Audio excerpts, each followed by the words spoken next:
सत साहिब जी, आप सुन रहे हैं जगत गुरु तत्वदर्शी संत रामपाल जी महाराज जी द्वारा लिखी गई पुस्तक जब जब भूल पड़े, पेज नंबर 16। परमेश्वर के हंस और हंसनियों यानी भक्त और भक्तमतियों को सच्चे परमात्मा का सच्चा ज्ञान देकर सच्ची भक्ति बताई। सतगुरुदेव जी के आशीर्वाद से दास का त्याग रंग लाया। बच्चे भी परमेश्वर ने पाले व पढ़ाए। दास को अपनी नौकरी दी, दास का कल्याण किया, सतलोक का निवासी बना दिया। विश्व में इस ज्ञान का कोई सानी नहीं। सब ग्रंथों का सार निकालकर भक्त समाज के समक्ष रख दिया। असंख्यों वर्षों तक उलझा हुआ ज्ञान सुलझा गया। जिनको मोक्ष चाहिए, आओ और अपना जन्म सफल बनाओ। गरीब ज्यों बच्चा गऊ की नजर में, यूं साईं कुछ संत भक्तों के पीछे फिरे भक्त वत्सल भगवंत। यह कहावत दास के ऊपर चित्रात हुई। दास यानी रामपाल दास ने भक्तों के सहयोग से गांव-गांव, नगर-नगर में जाकर सत्य ज्ञान, सत्य साधना की अलख जगाई। गुरुदेव के आशीर्वाद ने सब कार्य किया। सन 1996 में किसी भक्त के रिश्तेदार ने एक 85 वर्ग गज यानी 85 वर्ग गज में बनी एक कमरा, बरेंडा, रसोई, बाथरूम तथा लैट्रिन, कुछ आंगन वाली छोटी सी कुटिया कुछ समय के लिए प्रयोग करने के लिए दी। यानी यह कुटिया उसने स्वयं खरीद कर अपने पाखंडी गुरु को बनाकर दे रखी थी, जो बाद में धोखेबाज निकला, जो मेरे पूज्य गुरु जी के पास रहता था। भगवा वेश भी ले रखा था, गुरु के साथ भी धोखा करके भागा था, गुरुद्रोही बना था। कुटिया दान करने वाला हमारा भक्त नहीं था, उस पाखंडी का भक्त था, जिस कारण से वह किसी बाबा पर विश्वास नहीं करता था। हमारे भक्त के कहने पर वह कुटिया उधारी दी थी। जब भक्त ने पूर्ण विश्वास दिलाया, तब परम पूज्य गुरुदेव यानी स्वामी राम देवानंद जी के 3 आश्रम पंजाब राज्य में यानी खन्ना, मोगा तथा तलवंडी भाई की, तथा एक आश्रम नजफगढ़ यानी दिल्ली में था, जहां पर दास को दीक्षा की भीख मिली थी। उस समय दास ने उसकी सेवा में एक भक्त भेज रखा था। भक्त ने बताया कि दादा गुरु जी ने अपने निजी सेवादारों को बुलाया और बोले कि मुझे हरियाणा ले चलो, रामपाल के पास। आयु बहुत हो चुकी थी, लंबा सफर करना उचित न था। भक्तों ने निवेदन किया कि आपका लंबे सफर में जाना उचित नहीं, परंतु नहीं सुनी। सन 1996 में 13 दिसंबर से 19 दिसंबर तक उसी जींद कुटिया के पास खाली प्लाटों में, यानी जो किसी किसी के थे, निर्माण नहीं किया था। प्रथम खुला पाठ 7 दिन का किया जा रहा था। परमात्मा 12 दिसंबर 1996 को ही जींद कुटिया में आ गए। दास देखकर आश्चर्यचकित तथा बहुत खुश हुआ, दंडवत किया। भक्त जन सेवा में लग गए।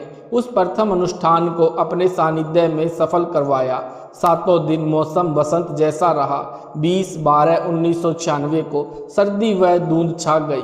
स्वामी जी उस कुटी में 23 जनवरी 1997 तक रहे। 24 जनवरी को तलवंडी भाई यानी पंजाब में गए। 25 जनवरी को विश्राम किया। 26 जनवरी 1997 को बैठे बैठे सतलोक चले गए। सब आश्रमों की सुविधा त्याग कर अपने दास विदुर के पास आए।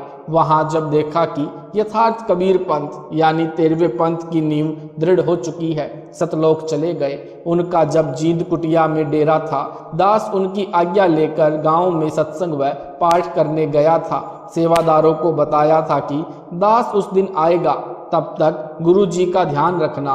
उस निश्चित दिन को दास कुछ लेट हो गया।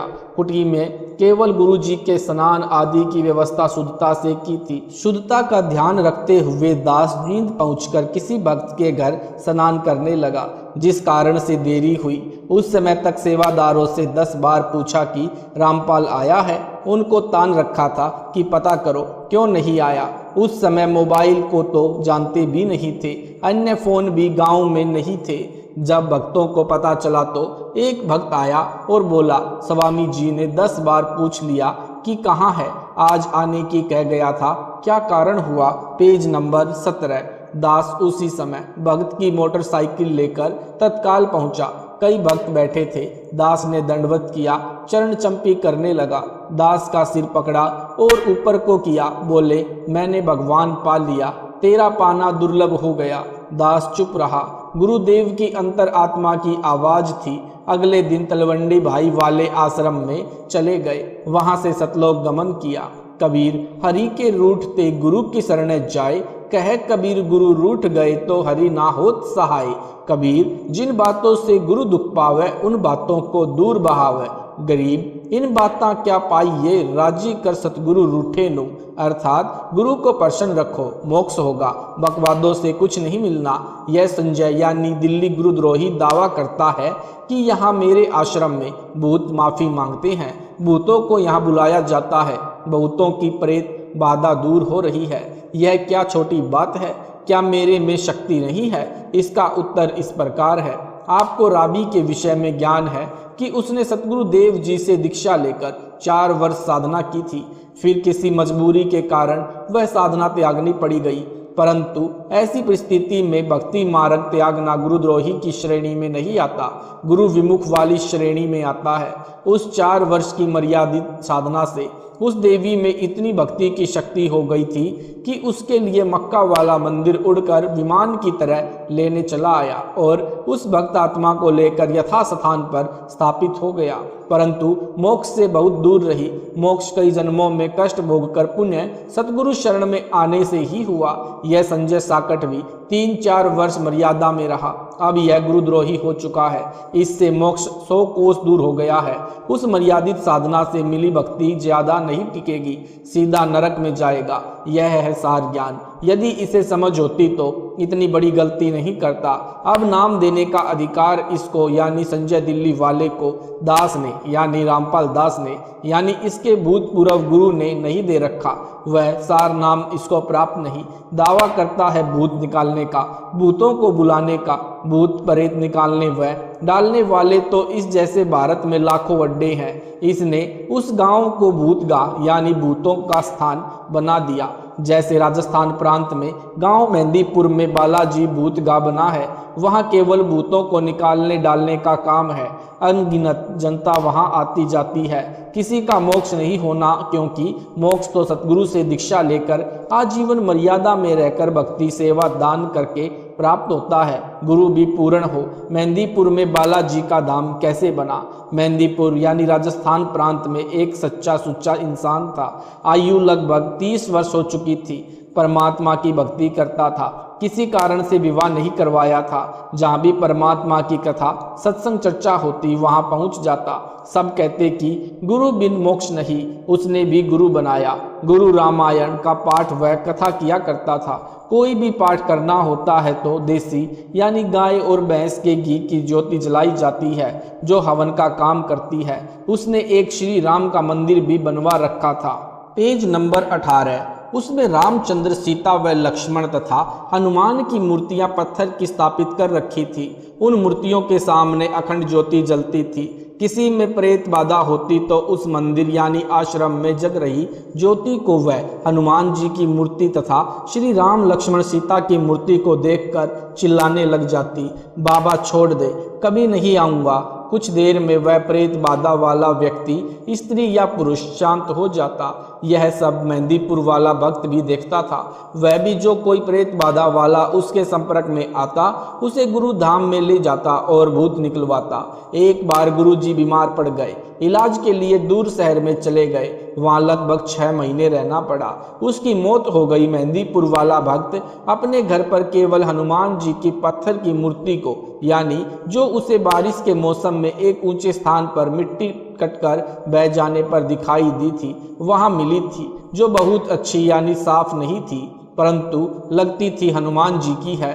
उसे हनुमान जी की कृपा से मिली मानकर उठा लाया। उस मूर्ति को एक स्थान पर स्थापित करके अखंड ज्योति लगाता था।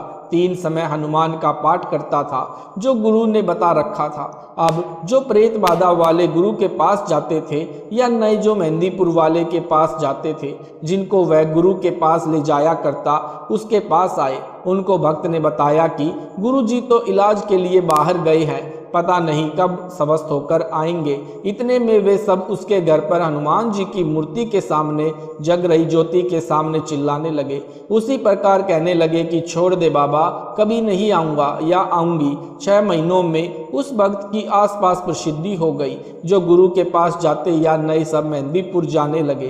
प्रेत बाधा ठीक होने लगी। उस बोले भक्त को भ्रम हो गया कि तेरे में भी गुरु जैसी शक्ति आ गई है। वह मंत्र बन गया। उस भक्त में प्रेत प्रवेश हुआ, नई नई प्रेरणा करने लगा। 7 पकवानी बनानी चाहिए, 7 प्रकार की मिठाइयाँ मंगानी चाहिए, अधिक ज्योति जलानी चाहिए, आदि आदि। उस भक्त ने 7 प्रकार का भोजन, हलवा, खीर, पूरी, कचौड़ी, पकौड़ी आदि आदि बनवानी शुरू कर दी। 7 प्रकार की मिठाइयाँ मंगवानी शुरू कर दी। प्रेत के सताए धनी व्यक्तियों ने उसमें खूब धन लुटाया। उस भक्त ने एक हनुमान मंदिर बनाया जो वर्तमान में बहुत बड़ा बनाया गया है। भूत क्या करते हैं? भूत अन्य के शरीर में प्रवेश करके मिठाई व खाने का आनंद लेते हैं। उनका सूक्ष्म शरीर होता है। जो मानव शरीर प्राप्त है उनका जीव भी मूल रूप में सूक्ष्म शरीर में रहता है। स्थिर शरीर उसे भक्ति, सेवा, दान करके मोक्ष प्राप्ति के लिए मिलता है। जो पूर्ण गुरु से दीक्षा लेकर भक्ति नहीं कर पाते उनसे स्थूल मानव शरीर छीन लिया जाता है। उनमें से कुछ प्रेत बन जाते हैं। कुछ जीव का जो प्रेत बन गया है उसका मन वही स्थूल शरीर वाला आनंद चाहता है जो उसे स्थूल शरीर में मिल सकता है, जिस कारण से ये प्रेत किसी किसी में प्रवेश करके वह आनंद लेते हैं। जो व्यक्ति शराब पीते हैं छोड़ नहीं पाते, उनमें कोई शराबी मरकर भूत बनकर प्रवेश है, वह चाहकर भी शराब नहीं छोड़ पाता। मेहंदीपुर में बालाजी के नाम से भक्त ने मंदिर बनाया। मिठाई, मेवा यानी काजू, बादाम, किशमिश, मनुक्खा, दाख आदि का भोग लगाने लगा। यह प्रेत प्रेरणा से किया। जो प्रेत बाधा वाला मेहंदीपुर जाने लगा उसका भूत तुरंत निकल जाता और उस गांव यानी मेहंदीपुर के व्यक्ति जो शाम को आरती में आते हैं उनमें प्रवेश कर जाता है और वहां परमानेंट डेरा बना लेता है। प्रतिदिन भिन्न भिन्न प्रकार की मिठाइयाँ खाता है। इस प्रकार मेहंदीपुर बालाजी का धाम भूतगाह बन गया, यानी भूतों की छावनी बन गया। Page number 19। मोक्ष न तो उस भक्त का हुआ न वहां जाने वालों का होगा। एक दिन वह गांव जिसमें संजय यानी दिल्ली वाले ने भूत धाम बनाया है, उस गांव के व्यक्ति जो इसके आश्रम में आरती में जाते हैं तथा वहां का 56 प्रकार का भोग खाते हैं, उनमें बाहर से आए लोगों के भूत प्रवेश करने लग जाएंगे तथा भूतों का केंद्र बन जाएगा। प्रेत यानी भूत पहले मानव ही थे। उनका स्वभाव, दिमाग उसी तरह काम करता है। जब वे देखते हैं कि यहाँ पर क्या क्या सुविधाएं हैं उसी अनुसार निर्णय लेते हैं। जो प्रेत बाधा वाला व्यक्ति यानी स्त्री या पुरुष उस संजय दिल्ली वाले के आश्रम में आता है, प्रेत देखता है कि वहाँ प्रतिदिन हलवा, खीर खाने को मिलते हैं, 56 प्रकार के भोग भी हैं। वे उस व्यक्ति के निकल के वहीं डेरा जमा लेते हैं। जो वहां आरती में या वैसे आश्रम में आएंगे उनमें प्रवेश कर जाएंगे। आरती में आने वाले कभी आश्रम नहीं आना चाहेंगे तो भी उनके अंदर प्रवेश प्रेत अंदर प्रेरणा करके लाएंगे। आने वाले की संख्या भी काल प्रेरणा से प्रेत बढ़ाएंगे। इस प्रकार यह आश्रम मानव पतन का केंद्र बन जाएगा। मेरे यानी रामपाल दास के आश्रम में केवल समागम में ही हलवा, खीर बनाई जाती है। बाद में सामान्य भोजन बनता है, उसी से परमात्मा का भोग प्रसाद निकाला जाता है। प्रेत देख लेते हैं कि यहाँ पर बाद में कुछ नहीं मिलना, वे प्रेत बाधा वाले से निकलकर भाग जाते हैं, क्योंकि यहाँ उनकी पिटाई परमात्मा करते हैं। प्रेत बहुत चतुर हो जाते हैं। संजय जैसे पाखंडी के पास जाकर जानबूझकर दिखावा करते हैं, छोड़ दो कभी नहीं आऊँगा, बस शांत हो जाते हैं। उस प्रबंधक को भ्रम हो जाता है कि मेरी शक्ति से प्रेत नाक रगड़ रहे हैं, प्रेत बाधा ठीक हो रही है। विचार करें, संजय दिल्ली वाले को भी अन्य भक्तों व भक्तमतियों वाले मंत्र जाप को दिए जो प्रथम व द्वितीय नाम में दिए जाते हैं। इसमें अलग से भक्ति शक्ति कहाँ से आ गई? इस आश्रम से पहले इसने कितने भूत निकाले थे, कितनों को लाभ दिया था, पूछो पाखंडी से। अब काल इसको नचा रहा है, जीवों को इसके जाल में फंसा रहा है। इसका तथा इसके सहयोगियों व प्रसाद खाने वालों को अपने चक्रव्यूह में फंसा रहा है। यह है सार ज्ञान, जो समझ सके तो समझ लो। हरियाणा के भक्त ने बताया कि मेरे 2 चाचा छोटी आयु में मरकर प्रेत बने थे। वे मेरे भाई की पत्नी में प्रवेश करके बताते थे कि घर में झगड़ा हम करवाते हैं, शराब पीने की प्रेरणा हम करते हैं, शहर में मिठाई खाने हम ले जाते हैं। फिर उसने दास से दीक्षा ली, तब उनका पीछा छोड़ा। मोक्ष न संजय दिल्ली वाले गुरुद्रोही का होगा, न उसके संपर्क में आने वाले भक्तों और भक्तमतियों का होगा। सब भूत बनेंगे, नरक में गिरेंगे। एक बड़ा अधिकारी था, वह राम व हनुमान का परम भक्त था। मेहंदीपुर बालाजी की वर्तमान में बड़ी ख्याति है। उसने बताया कि मेरे घर में बहुत सुख था, परंतु हनुमान जी का परम भक्त होने के कारण एक बार प्रबल प्रेरणा बनी कि मेहंदीपुर धाम में मत्था टेक कर आए। अपनी गाड़ी ली, पूरा परिवार बैठाया और पहुंच गया। ठीक ठाक घर वापस आ गया। उस धाम को देखकर बहुत खुशी हुई। वहां अनेकों चमत्कार देखे। कोई व्यक्ति जिसमें प्रेत प्रवेश था, बहुत बड़ा पत्थर उठाया खड़ा था। किसी को 3-4 सेवादार पकड़ रहे थे, उन सबको दूर पटक देता था, आदि आदि। घर पर आने के पश्चात मेरी पत्नी भी वही लीला करने लगी। चारपाई उठाकर फेंक दी। गेहूं का 50 किलोग्राम का कट्टा रखा था, उसे उठाकर खड़ी हो गई। वह 20 किलो वजन नहीं उठा सकती थी। अड़ोसी पड़ोसी बुलाए। एक ने बताया कि जो बालाजी जाता है उसमें हनुमान प्रवेश कर जाता है। एक बोला कि हनुमान नहीं, भूत प्रवेश कर जाता है। वह प्रवेश करके आ तो जाता है, परंतु यहाँ उसका मन नहीं लगता। Page number 20। जिस कारण से उत्पात मचाता है, किसी भूत निकालने वाले के पास ले जाना पड़ेगा। एक व्यक्ति हमारे को भूत निकालने वाले के पास ले गया। हमने सब कहानी बताई। उसने ज्योति जगाई। उसी समय मेरी पत्नी घिस घुमाने लगी। छोड़ दे बाबा, कभी नहीं आऊँगा, चिल्लाने लगी। शांत हो गई। वह बोला कि पक्का इलाज कर दिया, अब नहीं आएगा। हम घर आ गए। फिर उत्पात मचाने लगी। मैं अकेला ही अपनी पत्नी को लेकर उसी के पास गया। वहाँ जाकर भूत बोला कि मैं बालाजी का भक्त हूँ, तू क्या करेगा। भूत निकालने वाले की ओर संकेत कर रहा था। वह स्याना यानी भूत निकालने वाला बोला कि इसे मेहंदीपुर लेकर चलना होगा, यह वही निकालेगा। 2 दिन बाद उस स्याने को साथ लेकर मैं अपनी पत्नी को लेकर मेहंदीपुर गया। वहां जाते ही मेरी पत्नी सिर घुमाने लगी। कुछ देर में ठीक हो गई।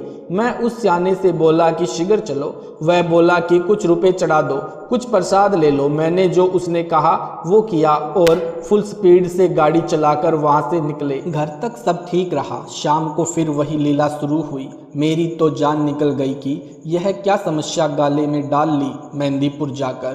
उसके पश्चात जिसने जहाँ स्याना बताया गए। 1-2 दिन ठीक ठाक रहता, फिर वही समस्या। कहीं कहीं हफ्ता ठीक निकल जाता। मेरी पत्नी में पहले एक भूत था, फिर 3 आ गए। उसमें 2 और प्रवेश वहीं से करके आ गए। भूतों ने बताया कि उस गांव के जितने व्यक्ति उस मंदिर में प्रसाद लेने आते हैं, सब में प्रेत प्रवेश है। हमारे को स्थान नहीं मिला, इसलिए इसमें प्रवेश करके आना पड़ा। आप पैसे वाले दिखाई देते थे। सोचा था कि यहाँ कुछ तो अच्छा खाने को मिलेगा। मेहंदीपुर में हाउसफुल है, एक एक में कई कई भूत प्रवेश है। एक दिन संत रामपाल जी का भक्त मिला। उसने क्रोथा आश्रम चलने को कहा। हमने मना कर दिया। पूछा क्या खर्च लगेगा। उसने कहा कि खर्चा कुछ नहीं लगेगा, परमात्मा की भक्ति करनी पड़ेगी, नाम लेना पड़ेगा। कई दिन तक वह हमारे घर आता रहा, तब हमने माने। वह अपनी गाड़ी में बैठाकर क्रोथा आश्रम में ले गया। वहां जाकर वह प्रेत बाधा समाप्त हुई। अब ज्ञान हो गया कि आम के आम गुठलियों के दाम यहीं पर है। मोक्ष भी होगा, 3 ताप भी कटेंगे। कबीर एक के साधे सब सदै, सब साधे सब जाए। माली सींचे मूल को, फूले फले अघाए। अर्थात जैसे माली पौधे के मूल की सिंचाई करता है, एक जड़ की सिंचाई करने से सब तना डार शाखाएं विकसित होती हैं। पौधा पेड़ बनकर फूल व फलों से लथपथ हो जाता है। घने सारे फल खाने को मिलते हैं। यदि अज्ञानी व्यक्ति पौधे की शाखाओं को जमीन में गाड़ कर यानी उन सब को साधे तो सब नष्ट हो जाएगा। इसी प्रकार एक मुझदास यानी रामपाल दास से दीक्षा लेकर भक्ति दान करने से 3 ताप का नष्ट यानी प्रेत बाधा, पितृ बाधा जो 3 ताप में से एक है भी समाप्त होगा तथा मर्यादा में रहकर भक्ति दान व सेवा करने से सतलोक अमर धाम भी प्राप्त होगा यानी पूर्ण मोक्ष भी होगा। सत साहिब जी, अगर आपको यह वीडियो अच्छा लगा तो वीडियो को लाइक करें, शेयर करें, कमेंट करें। अगला पार्ट देखने के लिए हमारे चैनल को सब्सक्राइब जरूर करें। सत साहिब जी।